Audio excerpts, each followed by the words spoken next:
everyone, how are you all? I hope you all are safe at your place. Welcome to the channel Physics Junction by TK Kurl, जहाँ पर आपको physics के topics बहुत ही easy और simple तरीके से कराए जाते हैं। साथ ही आपको नोट्स भी प्रोवाइड कराए जाते हैं ताकि आपको टॉपिक से रिगार्डिंग कोई भी क्वेरी ना रहे। हमारा जो आज का जो पार्ट स्टार्ट होगा रे ऑप्टिक्स का, वो है reflection of light. Reflection of light हम अपनी प्रीवियस वीडियो के अंदर जो कि पार्ट ए था रे ऑप्टिक्स का, वो हम कंप्लीट कवर कर चुके हैं। आज की वीडियो से मैं जो रिफ्रैक्शन ऑफ लाइट है उसके टॉपिक्स कराने स्टार्ट करूंगी। सबसे पहले हम देखते हैं जो रिफ्रैक्शन ऑफ लाइट है इसका बेसिक क्या है, इसकी बेसिक इंट्रोडक्शन क्या है, रिफ्रैक्शन रिफ्लेक्शन से कैसे डिफरेंट है, हम वो देखेंगे। सबसे पहले सपोज करो कि एक बीम ऑफ लाइट है जो कि क्या कर रही है, ट्रेवल कर रही है। ठीक है, एक मीडियम के अंदर ट्रेवल कर रही है। हमने दो ट्रांसपेरेंट मीडियम ले लिए। ठीक है, वहां से क्या कर रही है, बीम ऑफ लाइट जो है वो एक जब ट्रांसपेरेंट मीडियम के अंदर एंटर करती है तो वहां से क्या होता है, उसका कुछ पार्ट तो रिफ्लेक्ट हो जाता है बट कुछ पार्ट रिफ्रैक्ट हो जाता है। मीन्स कि एक मीडियम से दूसरे मीडियम के अंदर जो लाइट है वो ट्रेवल कर जाती है, उसका पार्ट जो एक मीडियम से दूसरे मीडियम के अंदर चला जाता है। देखो कैसे चला जाता है। हमने सपोज कर लिया कि हमारे पास ये कोई भी मीडियम है, हमने सपोज किया है, ये हमारी अजम्पशंस हैं। हमने ये एक मीडियम लिया है, यहां से हमने जो बीम ऑफ लाइट है ये मीडियम के साथ हमने क्या कर लिया, एक और मीडियम रख लिया जो कि क्या है, एक प्लेन है, एक ट्रांसपेरेंट मीडियम है जो कि हमने इस मीडियम के साथ ही अटैच कर दिया है। ये हमारे पास क्या है, दूसरा मीडियम है, इसका कुछ पार्ट यहां तक आ रहा है। एक मीडियम दूसरे मीडियम के अंदर मर्ज हो रखा है। हमने सपोज कर लिया कि यहां से कोई भी बीम ऑफ लाइट है जो कि क्या कर रही है, इस मीडियम के ऊपर, इस ट्रांसपेरेंट मीडियम के ऊपर इंसिडेंट हो रही है। तो हमने सपोज कर लिया कि वो इस पॉइंट के ऊपर आके क्या हो रही है, लाइट इंसिडेंट हो रही है। जिस पॉइंट के ऊपर आके लाइट इंसिडेंट करती है किसी भी मीडियम में, मैंने बोला था कि वहां पे हम क्या करते हैं, एक नॉर्मल ड्रॉ कर लेते हैं। तो हमने क्या कर लिया, यहाँ पे एक नॉर्मल ड्रॉ कर लिया। ठीक है, इस नॉर्मल का पूरे के पूरे जो रिफ्लेक्शन और रिफ्रैक्शन है उसमें बहुत बड़ा रोल है, इसीलिए आप इसको ध्यान से समझना, क्योंकि ये जो बेसिक है आपके थ्रू आउट जितने भी टॉपिक्स आएंगे उसके अंदर यूज होगा। ठीक है, ये थी हमारे पास इंसिडेंट रे। इंसिडेंट रे इसको हमने क्या किया, इस प्लेन के ऊपर जो कि एक ट्रांसपेरेंट मीडियम है उसके ऊपर हमने क्या करा दिया, इसको इंसिडेंट कराया। वो इस पॉइंट के ऊपर आके इंसिडेंट हुआ जो रे ऑफ लाइट थी, तो वहां पे हमने क्या कर लिया, एक नॉर्मल ड्रॉ कर लिया। यहाँ पे हम लिख देते हैं इसे एन। उसके बाद क्या हुआ, कुछ पार्ट तो क्या करेगा, रिफ्लेक्ट हो जाएगा। ठीक है, कुछ पार्ट हमारा क्या हो गया, इस इंसिडेंट रे का रिफ्लेक्ट हो गया। हमने यहाँ पे लिख दिया रिफ्लेक्टेड रे, ये है हमारी रिफ्लेक्टेड रे। बट कुछ पार्ट क्या करेगा, वो एक मीडियम से दूसरे मीडियम के अंदर एंटर कर जाएगा। इसका क्या लॉजिक होता है, देखो जब हम रेयरर मीडियम से डेंसर मीडियम के अंदर आते हैं तब हमारे पास क्या होता है, जो रिफ्रैक्शन होता है वो टुवर्ड्स द नॉर्मल होता है। और अगर हम डेंसर से रेयरर मीडियम के अंदर जाते हैं वहां पे जो रिफ्रैक्शन होती है, जो रिफ्लेक्टेड रे होती है वो अवे होती है नॉर्मल से। तो आपको इस नॉर्मल का जो मेन यूज है वो आगे जब बड़े टॉपिक्स करेंगे आपको तब समझ में आएगा।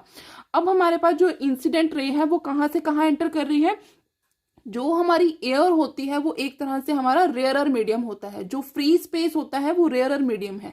अब रेयरर से हम डेंसर के अंदर आ रहे हैं। डेंसर क्या है हमारे पास, ये यहाँ पे मीडियम चेंज हो गया है इसका। ठीक है, डेंसर क्या हो गया, जहां पे हमारे पास सपोज कर लो आपके हमारे पास कोई भी हैवी बॉडी है, वो जो मीडियम हुआ, या आप सपोज कर सकते हो लिक्विड है हमारे पास, कोई भी सॉलिड सब्सटेंस पड़ा हुआ है, उसके अंदर रे ऑफ लाइट जो है वो ट्रेवल करेगी। तो वहां पे वो जो मीडियम होगा हमारा, उसे हम क्या बोलेंगे, डेंसर मीडियम बोलेंगे। और जो एयर होती है, जो फ्री स्पेस होता है, उसे हम बोलते हैं रेयरर मीडियम। ये रेयरर मीडियम है। रेयरर मीडियम से डेंसर मीडियम के अंदर जब लाइट ट्रेवल करेगी, जब रे ट्रेवल करेगी, तो वहां पे हम क्या करते हैं, जहां पे पॉइंट पे इंसिडेंट होगी हमने एक नॉर्मल ड्रॉ कर लिया, वहां पे अब रेयरर टू डेंसर है, रेयरर टू डेंसर है। तो यहाँ हमारे पास जो रिफ्रैक्टेड रे होगी वो क्या होगी, टुवर्ड्स द नॉर्मल। ये नॉर्मल के टुवर्ड्स होगी हमारे पास जो भी रिफ्रैक्टेड रे होगी। ठीक है, आई होप आपको ये समझ में आया होगा। एक बार मैं दोबारा बता रही हूँ, हमने क्या किया, दो मीडियम ले लिए हैं, दो ट्रांसपेरेंट मीडियम है हमारे पास। हमने क्या कर दिया, वहां पे रे ऑफ लाइट को इंसिडेंट करवाया मीडियम के ऊपर। जिस पॉइंट के ऊपर जो वो लाइट है, वो रे है, इंसिडेंट करेगी, वहां पे हमने एक नॉर्मल ड्रॉ कर लिया। और हमारे पास ये रूल होता है रिफ्रैक्शन के अंदर कि जब हम रेयरर से डेंसर मीडियम के अंदर जाते हैं तो हमारे पास जो रिफ्रैक्टेड रे होती है उसकी जो डायरेक्शन है वो टुवर्ड्स द नॉर्मल होती है। सिमिलरली अगर हम डेंसर टू रेयरर मीडियम जाएंगे तो हमारे पास जो रिफ्रैक्टेड रे है वो कहाँ पे होगी, अवे फ्रॉम द नॉर्मल, उस नॉर्मल से दूर होगी। ठीक है, आपको ये जो बेसिक है आपको याद रखना है, आपके थ्रू आउट जितने भी टॉपिक्स आएंगे उन सब में यूज होगा। अब यहाँ पे इंसिडेंट रे इस पॉइंट के ऊपर स्ट्राइक की, हमने यहाँ पे एक नॉर्मल ड्रॉ कर लिया। इस इंसिडेंट रे का कुछ पार्ट तो क्या कर जाएगा, रिफ्लेक्ट कर जाएगा, मीन्स कि सेम मीडियम के अंदर ही वो ट्रैवल करेगा। ठीक है, एक ही मीडियम के अंदर वो ट्रैवल करेगा। बट कुछ पार्ट क्या है, जो हमारे पास दूसरा मीडियम है ये वाला, उसके अंदर क्या हो जाएगा, रिफ्लेक्ट हो जाएगा, उसके अंदर चला जाएगा, उसके अंदर ट्रैवल करेगा। तो वो जो पार्ट दूसरे मीडियम के अंदर चला गया रे का, उसे हम बोलेंगे रिफ्रैक्टेड रे। तो हमारे पास जो ये एंगल होगा, ये एंगल होगा हमारे पास एंगल आई। एंगल आई क्या होता है हमारे पास, इंसिडेंट रे का एंगल। और इसको हमने दे दिया R dash. R dash is equals to I. Is equals to I हमने क्यों बोला, क्योंकि हमने रिफ्लेक्शन ऑफ लाइट में किया था angle of incidence is equals to the angle of reflection, तो हमने इसीलिए यहाँ पे इसको आई दे दिया। और यहाँ पे ये जो एंगल होगा हमारा, इसको हम बोलेंगे एंगल आर, जो क्या होगा, रिफ्रैक्टेड एंगल होगा। ठीक है, आई होप आपको ये समझ में आया होगा। यहाँ पे आप लिखते ना, यहाँ पे मेंशन कर सकते हैं, ये है हमारी रिफ्रैक्टेड रे। अब हमारे पास जो लॉ है, जो 3 लॉज है रिफ्रैक्शन के, वो क्या कहते हैं कि जब हमारे पास कोई भी लाइट एक मीडियम से दूसरे मीडियम के अंदर जाती है, तब जो फ्रीक्वेंसी होती है लाइट की और जो फेज होती है लाइट की, वो चेंज नहीं होती। लाइट की फ्रीक्वेंसी और उसका फेज है वो चेंज नहीं होगा, रादर उसकी जो वेलोसिटी है लाइट की और जो वेवलेंथ है लाइट की, वो चेंज हो जाएगी। ठीक है, हमारे पास क्या है, जो लॉ ऑफ रिफ्रैक्शन है वो क्या कहता है कि जब हमारे पास लाइट एक मीडियम से दूसरे मीडियम के अंदर जाती है तो वहां पे उसकी फ्रीक्वेंसी और जो फेज है वो चेंज नहीं होगा। जितनी फ्रीक्वेंसी से आ रही है वो उतनी फ्रीक्वेंसी से ही ट्रेवल करेगी दूसरे मीडियम के अंदर भी, और उसका फेज भी चेंज नहीं होगा। बट इसकी जो वेवलेंथ है और जो वेलोसिटी है लाइट की, वो चेंज हो सकती है। सेकेंड जो लॉ है वो क्या कहता है, जो इंसिडेंट रे है और जो रिफ्रैक्टेड रे है और जो नॉर्मल है, ये तीनों के तीनों हमारे पास कहाँ पे लाई करेंगे, एक पॉइंट के ऊपर लाई करेंगे। ये यहाँ पे हमारे पास इंसिडेंट रे भी है, ये नॉर्मल भी है, और ये क्या है हमारे पास रिफ्रैक्टेड रे। ये सारे के सारे क्या करेंगे, एक पॉइंट के ऊपर लाई करेंगे। और जो हमारे पास लास्ट लॉ है इसका, वो क्या है कि जो प्रोडक्ट होता है रिफ्रैक्टिव इंडेक्स और sine of angle of incidence या फिर रिफ्रैक्शन, किसी भी पॉइंट के अंदर वो क्या होगा, कांस्टेंट होगा। सपोज करो जो हमारे पास रिफ्रैक्टिव इंडेक्स होता है उसे हम म्यू से डिनोट करते हैं। ठीक है, आपको ये याद रखना पड़ेगा, ये आगे यूज होगा, बहुत ज्यादा यूज होगा इसका। जो रिफ्रैक्टिव इंडेक्स है उसे हम म्यू से डिनोट करते हैं, और इसका product with the sine of angle of incidence या फिर रिफ्रैक्शन, वो क्या होगा, always constant. Angle of incidence भी हो सकता है और एंगल ऑफ रिफ्रैक्शन भी हो सकता है। हमने यहाँ पे ले लिया μ1 into sine I1 is equal to μ2 sine I2, ये हमने ले लिया यहाँ पे। अब यहाँ पे जो I1 है वो I के इक्वल है, और जो R है वो R के, सॉरी, जो I2 है वो R के इक्वल है। हमने ले लिया if I1 is equal to I and I2 is equal to R, तब हमारे पास क्या होगा, यहाँ पे देखो, यहाँ पे दिखा रही हूं मैं करके आपको। तब हमारे पास क्या बन जाएगा, μ1 sine I is equal to μ2 sine R। यहां से हमारा क्या होगा, μ1 सॉरी, यहां से हमारा क्या होगा, sine I over sine R किसके इक्वल हो जाएगा, μ2 ओवर μ1 के। ये हमारे पास क्या होता है, स्नेल्स लॉ इसे हम बोलते हैं। ठीक है, आपको बाय नेम भी एक एग्जाम में आ सकता है कि स्नेल्स लॉ क्या होता है, आपको ये करके दिखाना पड़ेगा। स्नेल्स लॉ हमारे पास क्या होता है, ये रेशियो होती है हमारे पास किसकी, sine of angle of incidence to the sine of angle of refraction, जो कि किसकी इक्वल आती है, रिफ्रैक्टिव इंडेक्स 2 और 1 के। यहाँ पे है मीडियम 2, यहाँ पे 2 जो है वो मीडियम 2 को रिप्रेजेंट कर रहा है, और जो 1 है वो मीडियम 1 को रिप्रेजेंट कर रहा है। तो यहाँ पे अगर हमें इसको कंबाइंड फॉर्म में लिखना हो तो हम इसको कैसे लिख सकते हैं, 1 μ2। अगर इसे कंबाइंड फॉर्म में लिखना हो तो हम इसे ऐसे लिख सकते हैं। उसके बाद हमारे पास ये तो है हमारा स्नेल्स लॉ, यहाँ पे मैं लिख देती हूँ स्नेल्स लॉ। बाय नेम आपको आ सकता है एग्जाम में, 2 नंबर में 3 नंबर में आ सकता है।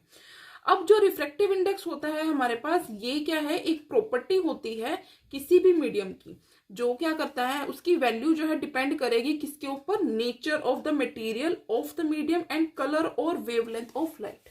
ठीक है, ये किसके ऊपर डिपेंड करता है, एक तो मटेरियल का, कैसा मटेरियल है, कैसा उसका नेचर है मटेरियल का, उसके ऊपर डिपेंड करेगा।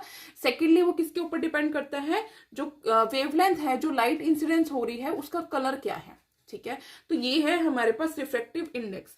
और रिफ्रैक्टिव इंडेक्स को अगर आपने डिफाइन करना हो तो उसकी डेफिनेशन आप कैसे दे सकते हैं, it is the ratio of speed of light in vacuum और air to the speed of light in the medium, means mu is equals to speed of light in air or vacuum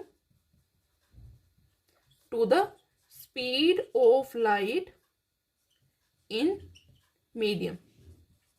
ठीक है, ये आपको अगर define करना हो, आपको definition पूछी जाए तो आप इसको बता सकते हैं। अगर आपको एग्जाम में क्वेश्चन आता है डिफाइन रिफ्रैक्शन ऑफ लाइट और आपको 3 मार्क्स का दे रखा है, तो आपको ये सारा बताना पड़ेगा, डिफाइन करना पड़ेगा, प्लस फिगर बनानी पड़ेगी। देन उसके बाद आपको इसके लॉज बताने पड़ेंगे, रिफ्रैक्टिव इंडेक्स क्या होता है, स्नेल्स लॉ क्या होता है, इसकी डेफिनेशन क्या होती है, ये सारी की सारी चीजें आपको वहां पे एग्जाम में दिखानी पड़ेंगी।